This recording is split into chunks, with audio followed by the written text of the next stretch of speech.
It's Ashley, and I'm back with episode 2 of The Trunk. And first things first, let me just say, where I said it, the first episode ended, I was incorrect.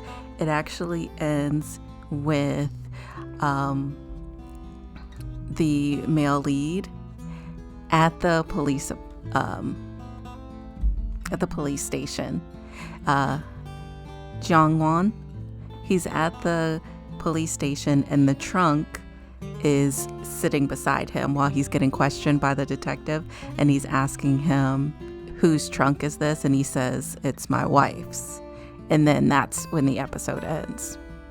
Okay, so now that I got that out of the way, let's get into episode 2. And it starts with the female lead, Angie, her fiance. He's at work and he's looking at this post, and you see his coworkers like looking at him. The gist of the post is, I don't know what to do. My daughter is in a marriage scam. She married some man who's bisexual, and there's pictures of him, the guy, with these men. And he just he goes to his apartment, and you see him look at a wedding photo. It's Angie. It's her fiance husband. He was the one that got exposed, and everybody at work is looking at him like, did you see? Did you hear? He got outed by her mother. She goes to their apartment and she finds out he's gone. He left. Their wedding photo, he folded it down, so it's just the shoulders, like the photo from last episode. Yeah, he was the one that did it, not her. He did it when he left. And there's a montage of her being depressed. And when she finally gathers herself together and is somewhat able to comprehend and deal with the repercussions of what happened, she goes to cancel all their wedding plans for everything. And when she's leaving the bathroom of the wedding hall that she was at, she leaves the ring on the sink like she did in the first episode. And she meets a woman who's like, oh, hey, you left this. And the woman basically makes fun of her. She's like, I just wanted to see what's going on. Why are you leaving your ring? And she's like, oh, is it because you got embarrassed on the internet, basically? Yeah. I'm like, this bitch. Come to find out, this lady is the CEO of NM. And the woman that plays her is Ji-won. She was the crazy lady in Little Women. Like the mom that the little sister thought was so sweet and awesome. Yeah, and she tells her, she's like, you ever thought about getting some revenge? I have a job for you with all these perks that sound amazing. Then it cuts to the current time with Jongwon taking Angie to the hospital because she got injured from the chandelier falling on her. And he's just pacing back and forth in the hallway. And they're showing her, and she's just chilling laying in the hospital bed while they're assessing her injury and giving her stitches and stuff. And while he's walking back and forth, he runs into some of the doctors at the hospital, and they're asking them, they're like, hey, are you here to see your dad? And he's like, no, I don't give a fuck about him. Call me when he's dead. And I'm like, damn, what the fuck does old man do? And while Angie is at the hospital, her phone goes off and she gets a notification from her work asking her if she's okay, because they heard about her personal information came up in their database, and they're just checking to see if she's okay. And she just answers it and says she's fine. And while they're on their way back home, she tells him she's hungry. She tells Jaewon she's hungry. She's like, hey, can we get a burger or something? I think I earned it. I didn't get to eat. And while they're at the restaurant, he finds out she also doesn't like tomatoes on her. She doesn't like tomatoes either. And she makes like a cute joke saying she's vegetarian. And they're like bonding, and it's really cute. But while they're sitting there eating, she like checks his head injury, and she's like, you need to take care of that before it gets worse. You know, K-drama logic. Actually, though, I feel like his injury is kind of bad. It looks kind of bad. But you know how like in K-dramas, they are above and beyond. When somebody gets hurt, it'll be like a little cut, and they're like, oh my God, we need to go do this, this, and this. Let's get to the hospital. But it wasn't on that scale of dramatic. But he asks her again why she picked her job. What got her into this line of work? And he keeps asking her questions. She's like, hey, first of all, I get to ask the questions. You've asked me 4. I haven't got to ask you any. And she's like, why do you hate the light fixture? And he's like, I don't know what you mean. She's like, you can't even look at it. And he doesn't answer. But they cut to Jae-won being asleep, and he has a nightmare. And you find out why he hates his father. He used to beat his mother and essay her. And it's like intermittent in between the chandelier while they're showing these scenes, which is crazy. And I'm like, does he associate that chandelier with his father, and that's why he hates it? But why is it still there? You know, like still like thinking like finally after all this time you tell your ex-wife to get rid of it. But anyways, anywho, Jae-won wakes up the next morning because he hears Angie breaking plates because she can't carry them properly with her arm injury. And he like cleans up for her and tells her, hey, lucky you, I don't eat breakfast, so you're fine. She's like, but I do. And he's like, why don't you just order out or something? And before he goes to leave for work, she asks him if she can borrow his car. And he's like, yeah, just pick whichever ones you want. And when he goes to leave for work, she starts investigating everything. She looks in his medicine cabinet, takes note of all of the prescription drugs he has in there. She goes through his closet, and we see a trunk, just like the trunk she had when she first came to his house. And then they show him at work, and his boss, it's his boss, but it's his friend, because he gave that position to his friend because I guess when he got depressed or whatever, he couldn't handle all the responsibilities, so he just wanted to be a regular employee. So his friend is like, do you trust this woman? How did you even meet her? He's like, actually, the wifey introduced me to her.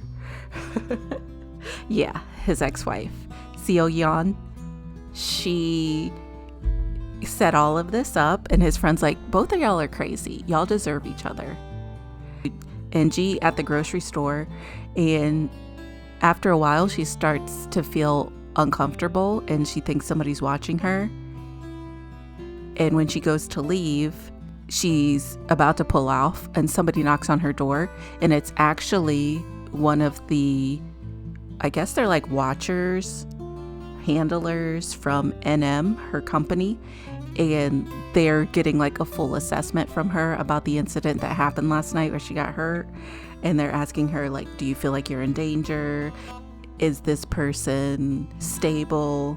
And she's like telling them, no, I'm fine. Everything's fine. And they ask her, is there anything else? And it cuts to her again at the grocery store, and somebody disappears. Like somebody was watching her, but they show them disappearing, so you don't see who it is. And it cuts to the outside of Jeonwon's house, and Taesung is out there. Taesung, the crazy guy that got released. He already knows where she's at. It's like, bruh, what the fuck is going on? Gotcha, How? bitch! How? Because her friend who's seen him, she was out on a delivery. So how did he find her already? But anyways, the ex-wife, Seo Yeon, at the gynecologist, and they're telling her like, hey, your uterus isn't looking very good. She has like an IUD, and I guess it's like irritating her uterus, and they're telling her, if you want to have kids, you may want to freeze your eggs because it, I don't know if you'll be able to produce any when you feel like you're ready to. And she's like, she looks at the doctor and she's like, I don't want fucking kids. I'm like, oh, damn, okay. I mean, I don't want kids either, but I'm like, I'm not going to tell the doc, I don't want no fucking kids. But next it shows her going out to eat with Yuna, Jaewon's boss's wife. And she's like spilling all the tea about everything, about Angie getting hurt and Jeongwon taking her to the hospital. And Yuna's saying how cool she thinks Angie is for saving him. She was like, I don't know if I could do that. I mean, she could have gotten him killed. And Seo Yeon seems like she's a little perturbed about it, but she doesn't really say anything. And later that same night, Jeongwon is at the bar, and finally, like this whole time that we've seen him, he hasn't been texting his wife. He finally does it. I'm like, dang, bro. Dang. I thought we had made some progress. But he's like texting her, telling her he still can't sleep and he can't stand that woman, Angie, after she just injured herself for him, right? And that he needs her, the ex-wife. And she looks like she's getting off on hearing him doing all this stuff. She's like smirking, reading his replies or reading his messages, but she doesn't reply back. She reads it, smirks, and then puts her phone back down. And she's sitting with her current husband. And they're just like sitting on the couch hanging out. But after that, he texts again. But this time he says, it's bothering me. I feel bad that she got hurt because of me. And when she read that, old girl got irked. That pissed her off. And I think she uses her husband like as a sex toy, because she just started, all of a sudden she wanted to have sex with him. But while she's having sex with him, all that's replaying in her head is what Jeongwon said about it's bothering him. He comes home late, and Angie left some food out for him, which he doesn't seem to eat. But he goes up to go find her watching TV. She's watching the soccer game again. And she mentions his forehead cut again, and she goes to get a medical kit to like clean it and patch him up. And he tells her to not worry about it. Let's just watch the game. He actually asks for her phone number. And he asks her again about why she decided to do this job. And she tells him, she's like, it started because of revenge, but I actually think it's something that I'm good at. And then she asks him again, why does he hate the lights so much?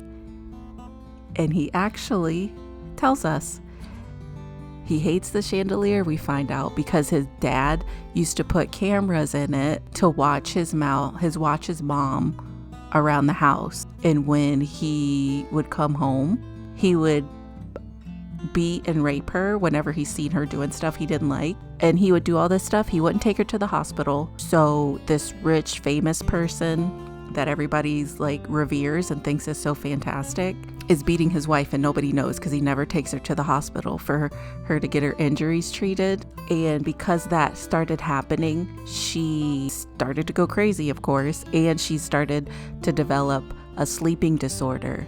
So the woman in the last episode that was eating in the middle of the night, that was his mom that he was seeing, obviously, because he did say, "Mom, stop," when she was going to kill the dad. And he ended up developing insomnia because of that, because he always used to watch her because he was scared that she would try to unalive herself. So he would always get up to make sure to watch her, to make sure she didn't do anything. And then after he started beating on the mom, after he got tired of beating on the mom, when he got old enough, the dad started to beat him too. So that's why he hates his dad and why he hates the lights. I just want him to get rid of the lights.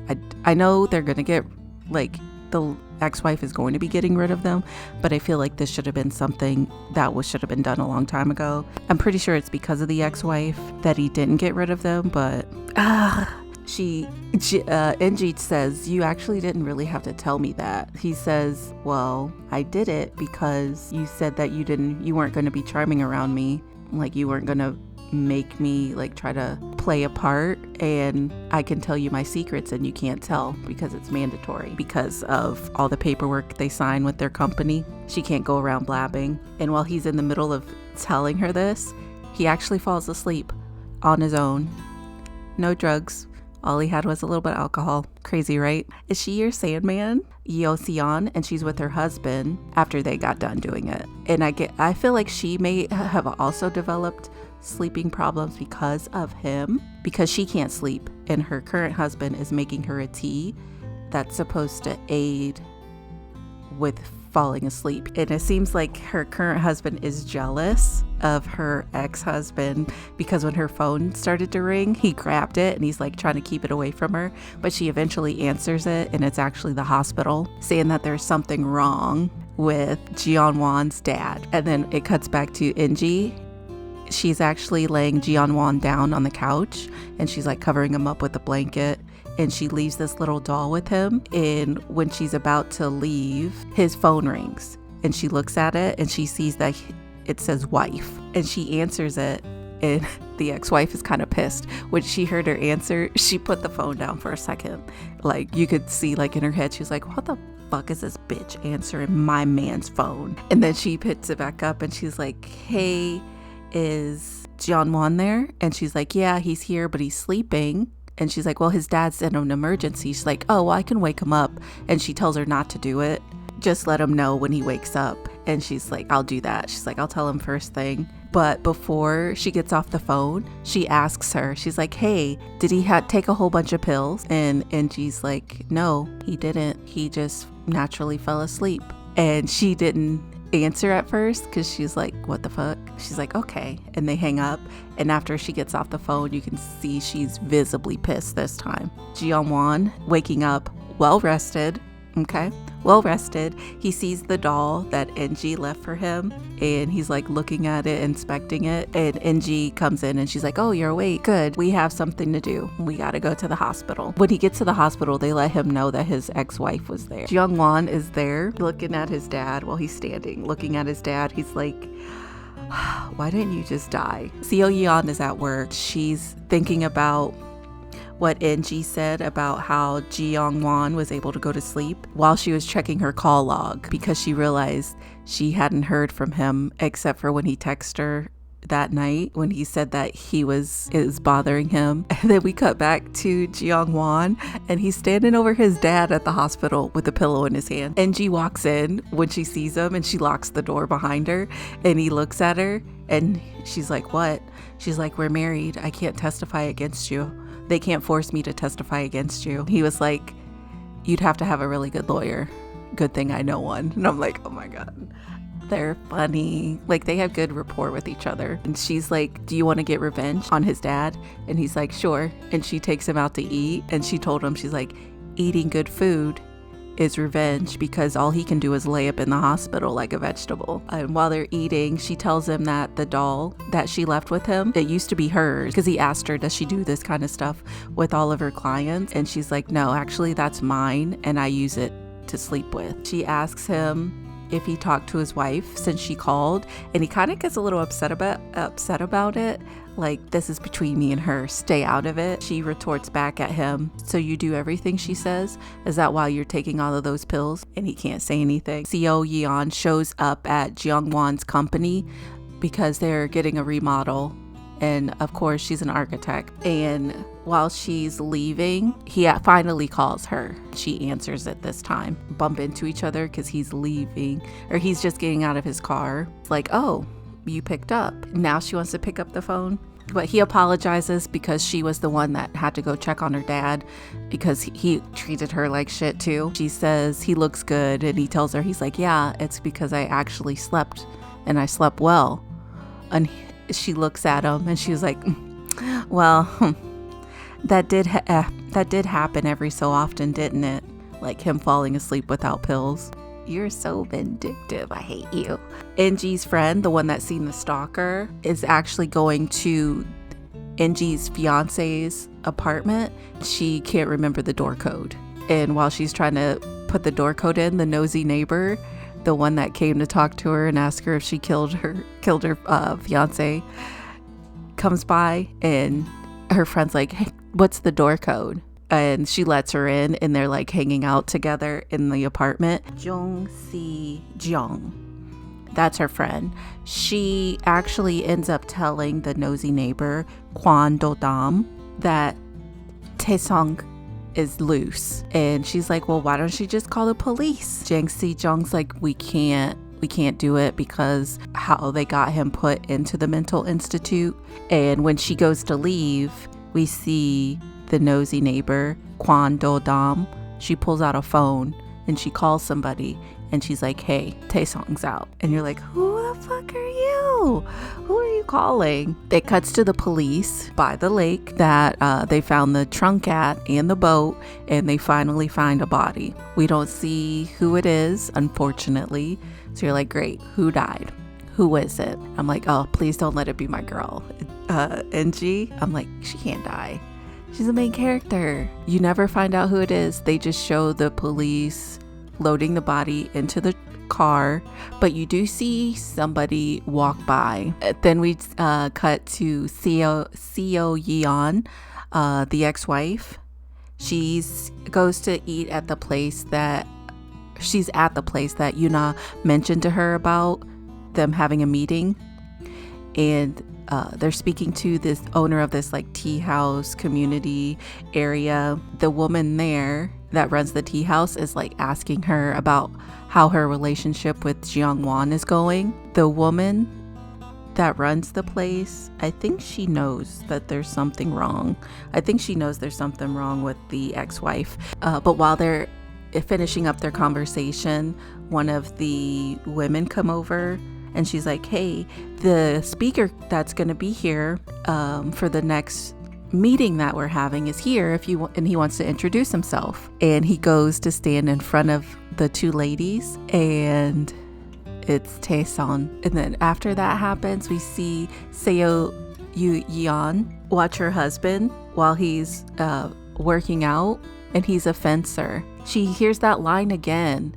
While she's about to leave the tea house, she hears the line again, but this time she doesn't hear just Angie's voice. She hears Jeongwon's, and they're both saying he just fell asleep and he didn't need any pills. And it's like running through her mind, and she ends up calling Mr. Kim and saying that she'll be over and to let them know. Cut to Angie greeting Seo Yeon at the door of Jeongwon's house, where she introduces herself. Mr. Kim is the housekeeper. And I'm like, is she trying to come over here to flex on Angie? Because she was his real wife and she's a fake wife. And I'm like, what's her, I don't understand her other than the fact she's controlling, and she thinks everybody has to like her and everything has to revolve around her, and I don't get it. She's scary. Jeong is at work, and everyone's asking him like, hey, we should go out to eat after we get done working, and he's like, no, I can't. I gotta go home to eat dinner. Angie pours some tea, Seo Yeon, and she accidentally, quotation marks, spills it on her hand. So Seo Yeon has to go up. She goes up stairs, as big as that house is, I'm pretty sure they have a bathroom on the first floor, where she takes her ass upstairs and goes to use the bathroom up there. She checks the medicine cabinet to make sure all of his pills are still in there. And when she closes it, there's like a visual of her when she's younger, and she was pregnant. She's pregnant, and she takes these pills out of the cabinet, and she's like pouring them in her hand, like she's about to unalive herself. Flashes back to current time with her, and she's just like checking herself out and smoothing her hair. And it's like a good juxtaposition of her being disheveled and depressed to her looking like she has her life put together and she's happy now. But obviously, from how she's maneuvering right now, we know that's not true. Ji-young-won pulls out his phone, and when he's in the car to go, and he's going to text Angie, and he gets a mysterious text message, and it says, "Do you trust Angie?" And he calls the phone number that sent him the text, and it's not in service. And after that, he remembers his boss saying, "Don't be too trustful of that lady," since it's somebody his ex-wife told him to marry. And then again, it cuts to the police interrogating somebody else, but this time it's the friend, Angie's friend, Jung Si-jeong. And she's saying that the trunk belongs to her friend. And the police are like, "Well, how do you know?" And she's telling them, "Well, I've known her for this much." They're like, "Well, what does she do for work?" Nobody wants to tell the police what Angie does for work, so she has to make up this story, and the police are not believing her at all. Goes back to the house with Seo Yeon, and she's talking to Angie saying, "Yeah, we remodeled the house when we bought it, but I didn't want to remove the light because it's so beautiful." She's like, "But a new one is coming because Ji-young-won asked me to replace it." And she's like, "Okay." She keeps asking Angie if she knows who she is. She like asked her twice, and Angie's looking at her like, "Bitch, yeah, I know who you are. You introduced yourself when you first came in." She tells her she does, and she tells her job title and her name, and then the episode ends. I got it right this time. So this episode, we start to see more of the toxicity between the two characters, especially the married couple, the exes, so Lee Seon and Ji-young-won. We also see that the people, they see like a sliver of the other couple that's actually still married, Yuna and her husband. Their relationship doesn't look like it's good either, but they're staying married because they have kids. And then we see that something is up with Kwon Do-dam, the lady next door. We found out the real story of what happened with Angie's former fiance and how fucked up it is. That's crazy, because how would you feel if you married somebody and you knew about she had to have knew about his sexuality, then having your mom find out but blasting it. She didn't come to you, she blasted it to the whole internet with pictures, and it went viral. Like, people know who she is. If anybody brings up the case, at least in this universe, people immediately knows the whole story. They know what the fiance looks like. That would be so embarrassing. But also, I'm proud that Ji-young-won was able to go to sleep without taking anything other than drinking. He didn't seem like he drank that much when he was at the bar, actually, when I think back. But just him like being able to express his vulnerabilities and be comfortable enough with that was enough for him to fall asleep. And it's like, how was the dynamic with his ex-wife before they got separated, that she wasn't able to help him with that, other than just forcing him to take all kinds of drugs? and he takes a lot. So I'll probably be watch it again later, since I'm doing it so many times right now while I'm doing these videos. But if you do like the videos, please don't forget to like, comment, and subscribe, and check out the other videos that may be recommended. You might like them. And I will see ya in the next video. Bye.